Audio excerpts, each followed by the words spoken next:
Ini istri misalnya melakukan keburukan kepada orang lain, dengan dia melakukan keburukan kepada suami, keburukan kepada suami yang dia lakukan lebih besar dosanya. Suami satu, memang satu, orang lain ada 1 juta, masih tetap lebih baik dia melakukan keburukan ke 1 juta orang daripada dia ke 1 suami. Hati-hati nih jamaah. Ada lebih baik katanya, yang penting kan saya ngomelin suami, justru itu neraka. Daripada saya ngomelin orang, mendingan saya ngomelin suami. Daripada saya kesel mulu, mendingan suami diomelin, astagfirullah. Jadi objek penyesalan, ada objek jelekin. Istri bilang, gue nyesel banget kawin sama lu. Bang, lu cuma modal celana kolor dong lu bang kawin sama gue. Astagfirullah. Nggak bakal diterima amal ibadahnya di sisi Allah. Mau dia pintar, mau dia cantik, mau dia kaya, mau nasabnya hebat, dia ngomong kayak gitu sama suami, nggak diterima ibadahnya. Neraka tempatnya. Tempatnya di mana? Neraka. Dia hafal Quran, dia hafal hadis, masya Allah, dia ngaji mulu. Tapi kalau misalnya sama suami, tadi saya bilang apa namanya? Comel. Dan atau apa bahasanya lagi, sama suami jutek, rewel. Sama suami rewel banget. Mau kemana sih bang? Mau kemana sih bang? Suami baru mau kemana sih bang? La haula wala quwwata illa billah. Suami tidur diomelin, suami ngopi diomelin, suami ngeteh diomelin, suami nyusu diomelin, suami nggak ngapa-ngapa diomelin.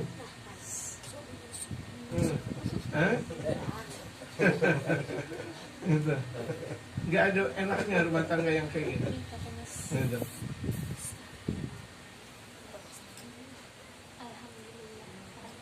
In ghaba anha zawjuha.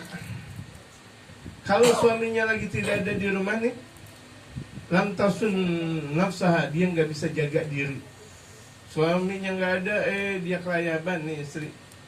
Dia bertetangga sana dan sini dengan dalih mau biar santai hidupnya, nggak pusing. Akhirnya nenangga sana dan sini, ngobrol sana dan sini, janji-janji sama teman sana dan sini, walaupun temannya perempuan. Nggak ada suami, dia malah jalan-jalan. Nggak ada suami, dia mah heboh kesana kesini, jogging, olahraga, atau apa namanya, atau ketemu ini dan itu. Nggak boleh. Dia nggak bisa jaga dirinya. Ini banyak sekali. Daripada saya mumet di rumah, mendingan saya keluar. Astagfirullah. Istri soalnya nggak pernah ngomong mumet, juga nggak pernah ngomong memet. Lah mumet wala memet, enggak. Jadi istri soleh, alhamdulillah. Walaupun suaminya dalam keadaan miskin, bergembira sang suami, alhamdulillah. Ya Allah, ini hari makan singkong enak banget ya bang, masya Allah. Dikasih singkong, atau dikasih apa lagi? Tape, singkongnya udah kelamaan jadi tape. Oh enaknya bang. Gak ada orang-orang makan tape, ya nggak ada, semuanya pada makan nasi. Ente makan nasi, ente makan tape, nggak ada masalah, alhamdulillah. Apakah ada masalah bang? Nggak ada, alhamdulillah. Tuh lihat, istri yang solehah, istri yang siap. Kalau misalnya tuh suaminya miskin, dia bahagia. Wain hadara ada tuh, kalau suaminya ada di rumah, ada tuh dia nyakitin suamimu. Suaminya lah disuruh-suruh, suaminya lah diatur-atur. Ya Allah, jangan. Tabiat yang mengatur suami, tabiat yang diatur istri.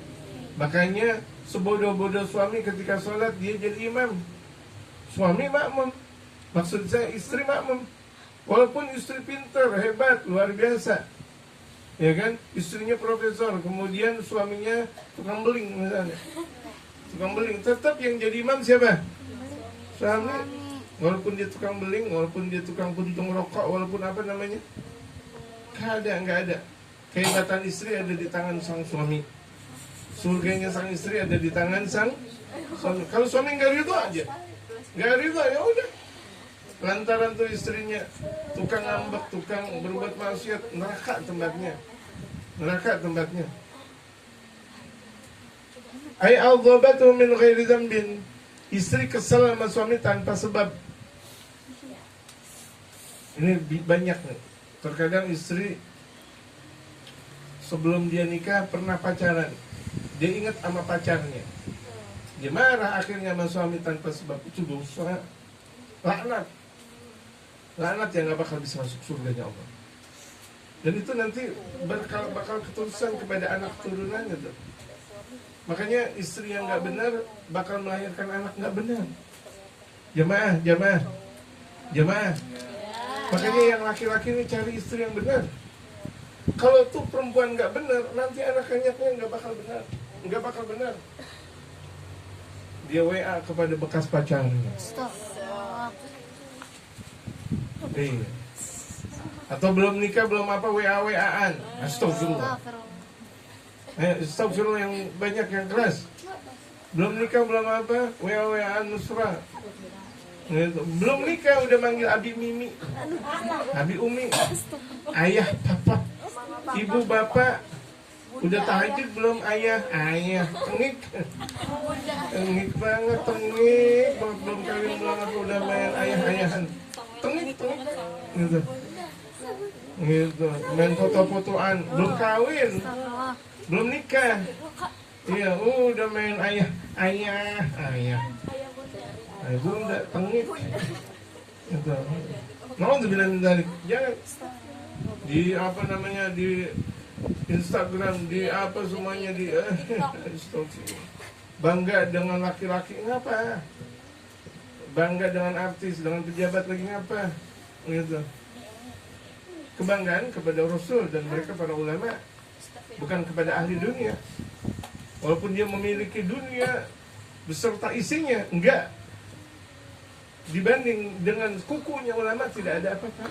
Kukunya Ulama dia punya kuku dibanding dengan orang yang paling hebat di alam dunia ini. Walaupun itu dia sedekah, seluruh dunia dia bisa sedekah, tapi dibanding dengan kukunya ulama nggak ada apa-apanya mereka. Nggak ada apa-apanya. Kita malah mengagungkan ahli dunia. Kita malah bangga dengan ahli dunia. Ada pejabat bangga, ada orang kaya bangga. Betul.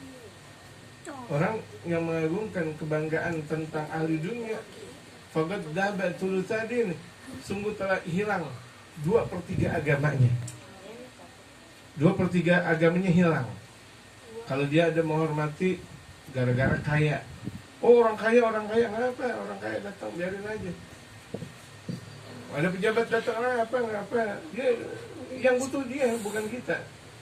Nggak ada kita butuhnya sama pejabat, nggak ada butuhnya kita sama orang kaya, nggak ada butuhnya kita dengan tukang partai, enggak. Kita butuh Allah. Kita butuh bimbingan ulama-ulama saleh. 2/3 agama hilang, berarti tinggal berapa? 1/3-nya lagi rapuh. Dia punya pemahaman tentang agama dan pengamalannya tinggal 1/3, rapuh dia.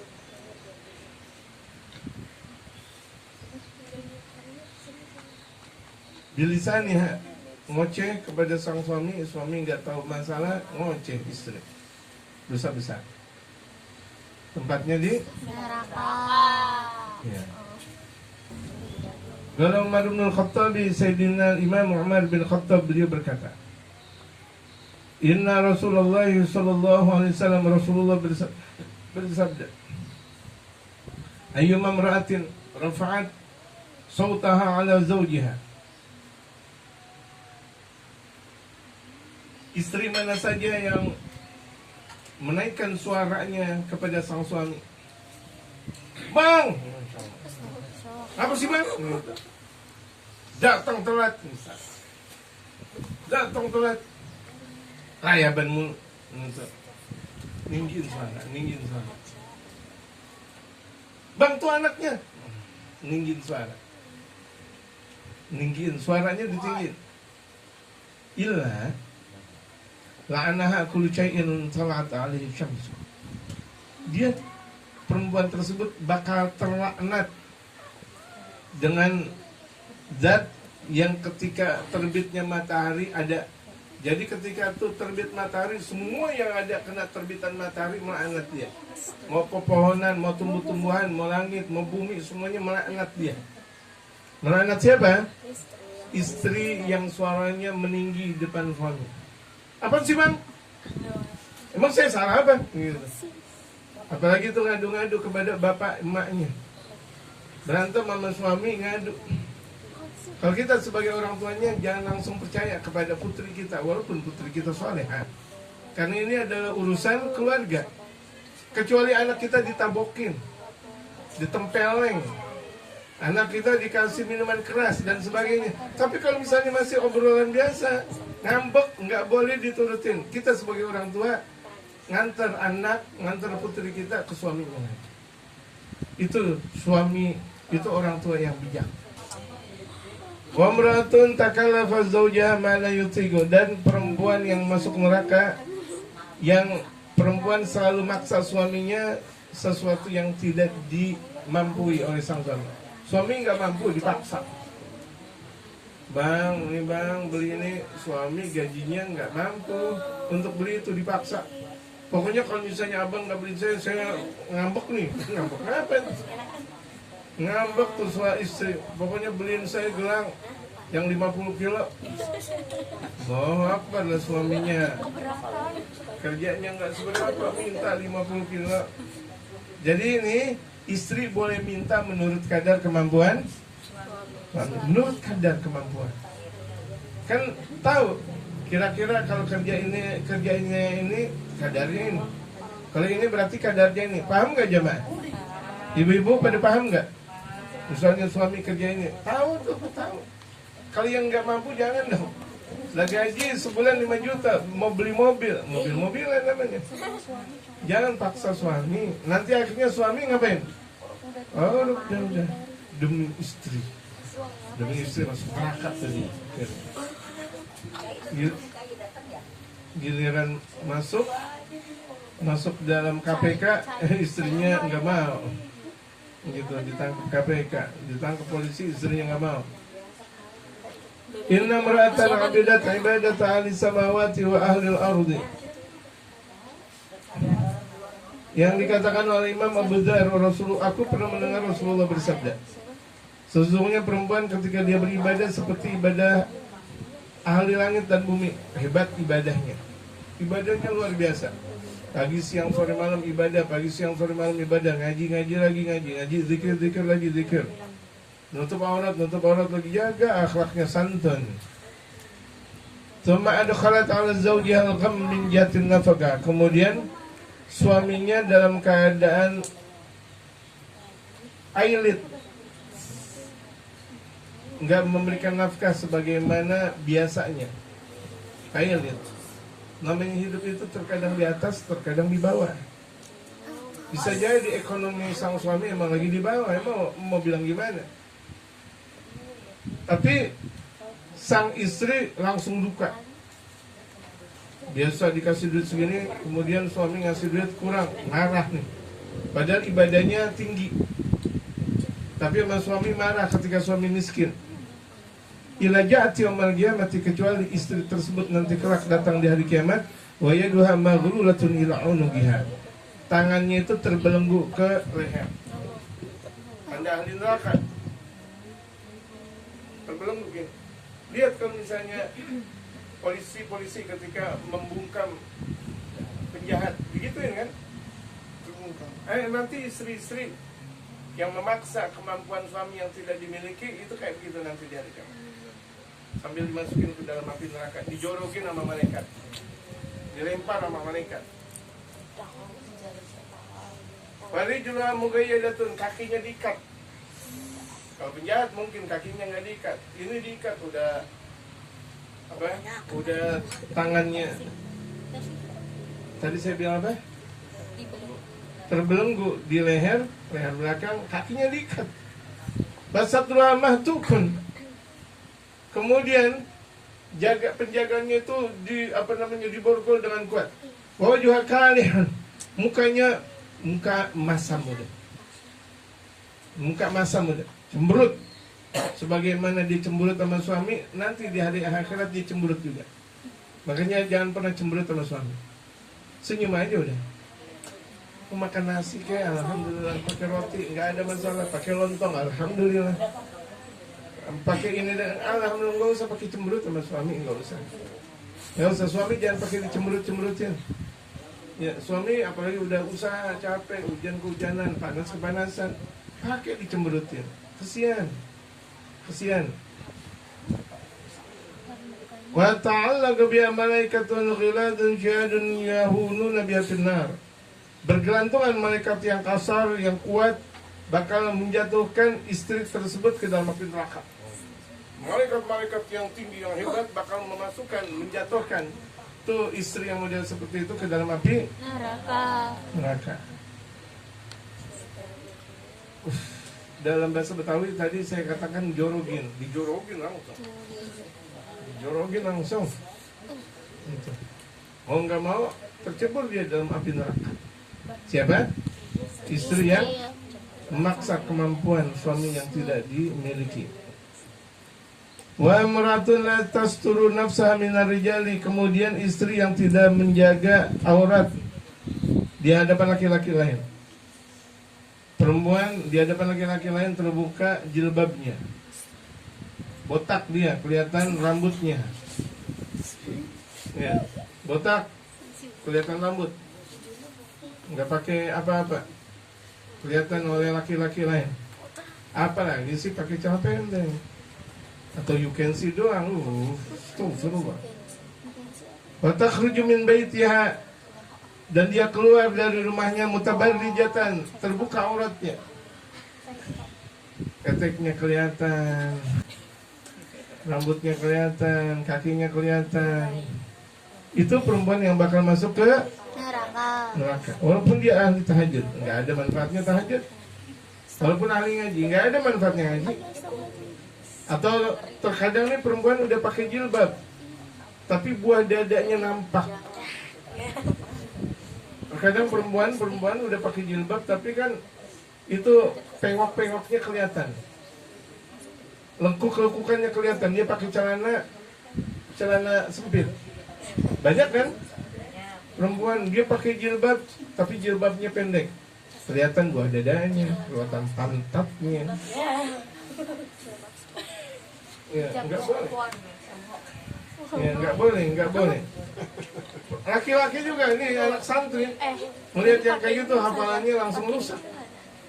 Melihat perempuan yang model kayak gitu hafalannya rusak.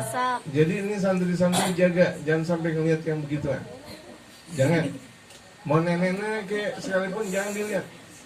Nenek-nenek tuh pakai celana hebring misalnya, jangan dilihat. Apalagi si anak mereka umur. Merusak akal. Kalau anak kecil sedari kecil udah ngelihat porno, perempuan porno, nanti akhlaknya bejat nanti dewasanya, nggak cerdas, nggak punya kekuatan beragama, hancur dia. Mudhiratan lizinatiha, yaitu perempuan yang memperlihatkan hiasan. Sengaja nih pakai apa namanya? Ini apa? Kalungnya dilihat depan orang lain. Pamer. Dia pakai apa namanya? Yang sini gelap. Lagi apa? Begini. Enggak, aku nggak pakai kos. Enggak. Kalau lagi ngaji saya enggak kesian orang ini lagi ngaji. Saya enggak pakai, siapa lagi nyebut ente. Enggak, ini makanya kalau ngaji jangan tersinggung. Ini saya lagi baca kitab. Kalau tersinggung ya ketahuan aduh. Pura-pura aja dulu. Kalau tersinggung ketahuan. Repot. Memahasiniha dan kecantikannya. Pakai bibir lipstick. Biar untuk lirijal, untuk kelihatan laki-laki. Apalagi dia punya suami masih pakai berbibir lipstick buat orang lain. Kalau kondangan lipstikan, kalau arisan lipstikan, tapi di dalam kamar bau, dosa besar. Bau autan lagi. Dideketin autan, nggak jadi, udah batal. Nggak mau malam minggu kayak mau Senin, Selasa, Rabu, Kamis, Jumat, Sabtu, sampai minggu lagi batal. Kenapa? Bau autan, sampai mukanya semuanya autan. Yang benar aja jamaah. Ya. Qala Salman Al-Farisi radhiyallahu anhu. Sayyidina Salman Al-Farisi beliau berkata, Sami'tu Rasulullah sallallahu alaihi wasallam yaqulu, aku pernah mendengar Rasulullah bersabda, ayyuma imra'atin tazayyanat, istri mana saja yang berhias, bukan hias kepada sang suami, keluar berhias, beli beli sayuran berhias, ke mall berhias, apa, ke warung berhias, yang nasi uduk berhias, tempat gorengan berhias, patotonya pakai minyak wangi, udah berhias pakai minyak wangi lagi. Depan suami nggak pernah pakai minyak wangi. Wa kharajat min baiti zawjiha bighairi ini, kemudian keluar dari rumah suaminya tanpa izin, udah berhias, menor, wangi, gak izin nih sama suami, fa inna tamshi fi sakhatillah, maka istri tersebut berjalan dalam murkanya Allah. Dia berjalan dalam murkanya Allah. Wa ghadibahu hatta tarji'a, dilaknat oleh Allah sebelum dia kembali ke rumah dan taubat. Na'udzubillah, tsumma na'udzubillah. Satu lagi kita bahas. Wa qala sallallahu alaihi wasallam, Rasulullah bersabda, ayyuma imra'atin naza'at thiyabaha fi ghairi baitiha, istri mana saja yang membuka bajunya bukan di rumahnya, artinya buka baju di luaran, atau dia bajunya sempit atau kurang, sebagaimana banyak nih dilihat artis-artis, ya kan, orang-orang yang pada olahraga bajunya kurang bahan. Sangat syafat lil ajanib, terbuka buat laki-laki lain ngeliatin, laki-laki lain ngeliatin. Aki-aki dari jarak jauh teropong, tadinya lagi neropong apa, pura-pura neropong, padahal yang diteropong adalah perempuan lagi pada nari, atau perempuan lagi pada joget. Biasa tuh di hari Minggu kan sama joget, senam itu dia. Nenek senam, udah umur 40 tahun kan, ente udah nenek, gemes banget ngeliatnya, bukan gemes, gedep, beda antara gemes. 40 tahun dia belaga-belaga, tetep aja ente nenek-nenek juga. Apakah gara-gara ente olahraga kelihatan? Enggak, nenek-nenek tetep nenek-nenek, belaga, malah gak enak banget. Nenek-nenek super power, super power, kayak megaloman, kayak gaban. Rasulullah tuh istri keluar tanpa izinnya, dia berjalan dalam murkanya Allah sebelum dia balik. Dan perempuan mana saja, istri mana saja melepas pakaiannya, artinya kurang dia punya pakaian di rumah, selain di rumahnya.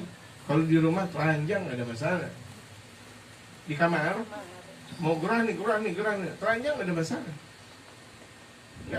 emang rumahnya gak ada yang ngeliat. Makanya jadikanlah ibu-ibu kalau depan sang suami, kalau perlu tanpa berbahan dan tanpa berbusana. Jangan di rumah pakai baju sweater, di kamar baju sweater, pakai jaket. Ulah buat saya lagi. Jangan, nggak boleh. Jadi kalau istri kalau di dalam kamar nggak apa-apa. Kalau istri kalau berada di dalam kamar, jangan diperlihatkan kepada anak-anaknya. Ini anak udah pada gede nih, jangan perlihatkan. Makanya istri nih, perempuan-perempuan, istri-istri kalau di dalam di rumah tetap nggak boleh pakai celana pendek, nggak boleh pakai celana yang hebring-hebringan. Kenapa? Ada anak kecil, anak-anaknya. Boleh seperti itu kalau di depan sang suami saja. Titik. Di dalam kamar, udah dalam kamar. Keluar dari kamar, kan di situ ada anak, situ ada kamar anak, di situ ada ruang keluarga dan tamu dan sebagainya. Nggak boleh. Bolehnya di dalam kamar. Dia sengaja perlihatkan kepada laki-laki lain. Kharrajallahu azza wa jalla anha satra, Allah bakal robek kemaluan. Sesuatu yang ditutup bakal dirobek jemaah sekalian. Naudzubillah min dzalik. Gimana ceritanya kalau dirobek? Ada bukan? Dia tutupin, Allah buka nanti pada akhirnya. Gara-gara dia sering kali memperlihatkan aib auratnya di hadapan laki-laki lain. Demikian juga kalau anak-anaknya, anak-anak sudah mulai remaja model seperti ini, ibu-ibunya nggak boleh pakai celana pendek di hadapan anak-anak seperti ini. Nggak boleh pakai pakaian you can see, nggak boleh. Nggak boleh pakai kaos oblong. Atau lagi ibu-ibu pakai kaos bola. Belakangnya Mike Tyson. Pakaian bola aku Mike Tyson. Jadi Mike Tyson sekarang udah muslim soalnya. Daripada Messi itu pecinta Yahudi. Arhan. Iya, sama. Ya kan, Masya Allah itu lihat di belakangnya Mike Tyson. Lah perempuan, serem banget. Pakai baju bola, pakai celana bola. Sekarang aja pakai apa namanya? Ini apa namanya? Sarung kaki bola itu yang dipakai tukang beca. Jadi ya, perempuan jaga lemah gemulai kalau di hadapan sang suami. Nggak ada lipstik pakai, nggak ada minyak wangi tambah, nggak pakai minyak, disiapkan minyak. Ya. Tapi kalau depan anak-anak udah jangan pakai lipstik lagi. Ini depan anak-anak, bagaimana kalau depan orang lain? Ya, ingat tuh ibu-ibu depan anak-anaknya nggak boleh pakai celana pen, nggak boleh pakai apa namanya? Yang kalau dibeli baju di Pekalongan apa namanya? Daster yang sengaja tipis, panjang tapi tipis, kelihatan tuh auratnya.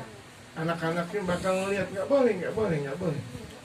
Jadi daster dipakai di mana? Di dalam kamar. Nah, ini daster beli Alfamart Indomaret pakai daster.